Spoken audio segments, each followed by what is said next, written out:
Rome's biggest empire was the size of Texas. Persia ruled 3 continents 200 years earlier.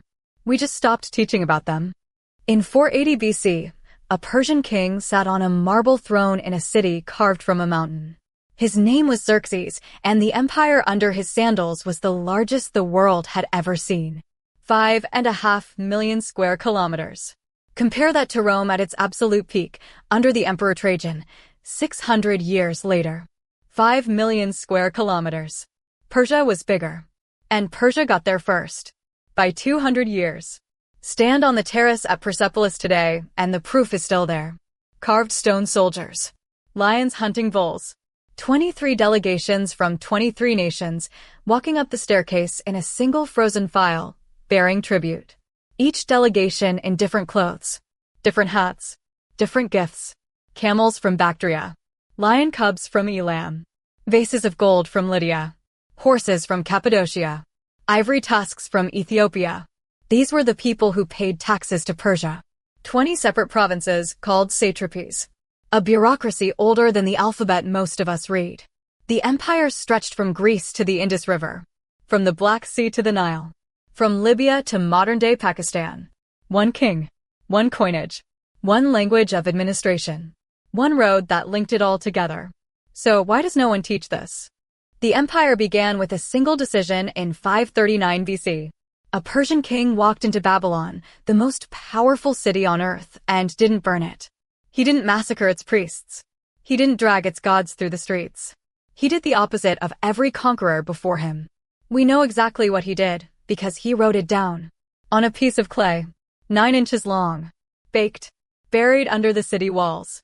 It's called the Cyrus cylinder, and it sits today in the British Museum, room 52. The cuneiform on it does something no conqueror's text had done before.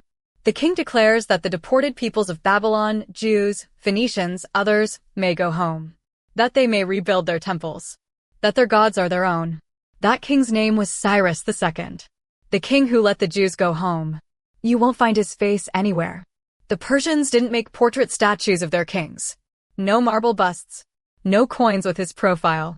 He survives only through what he built, what he wrote, and what he allowed others to keep. We do know one thing about him with certainty. His tomb still stands. A small, gabled stone building outside the ruined city of Pasargadae in modern Iran. 6 stepped tiers leading up to a sealed chamber. No portrait. No statue. Just a building in the middle of an empty plain that has been standing since 530 BC. 200 years before any Roman emperor was born, this king had already redefined what an empire could be. But it wasn't sentiment. It was strategy. And the proof of how cold a strategy it was is what came next. Cyrus's son-in-law took the throne in 522 BC. Darius I. The administrator. If Cyrus designed the empire, Darius engineered it. He divided the empire into 20 satrapies, each one with a governor, a military commander, and a royal secretary, 3 men who watched each other. The first checks and balances bureaucracy in recorded history. He standardized the coinage. The daric, a gold coin stamped with an archer, circulated from Egypt to the Indus Valley. And he built the road.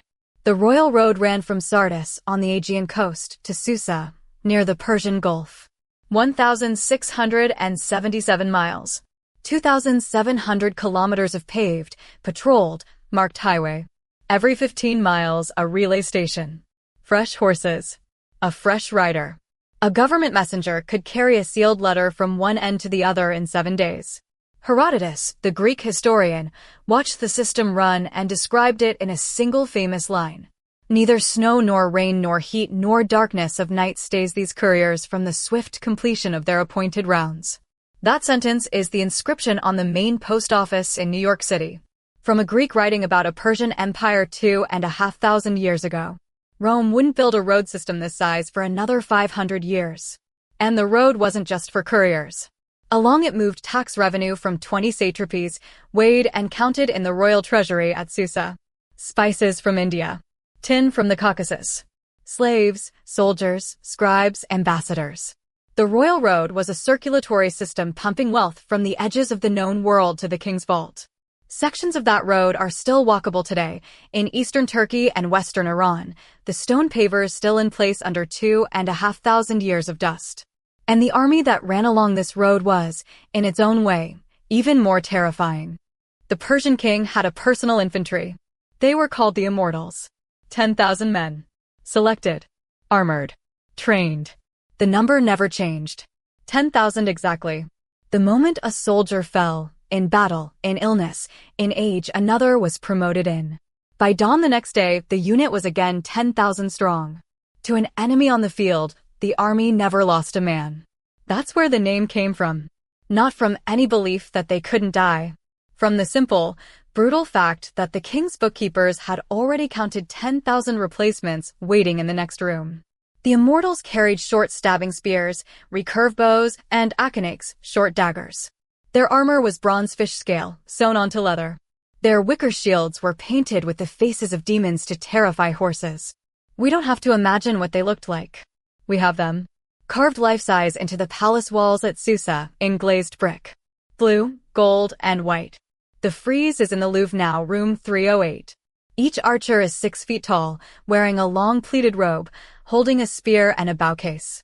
The colors are still vivid, the cobalt blue of the trousers, the saffron yellow of the robe, the deep red of the shield panels. The brick was fired so well that 2.5 millennia later, the pigment hasn't faded.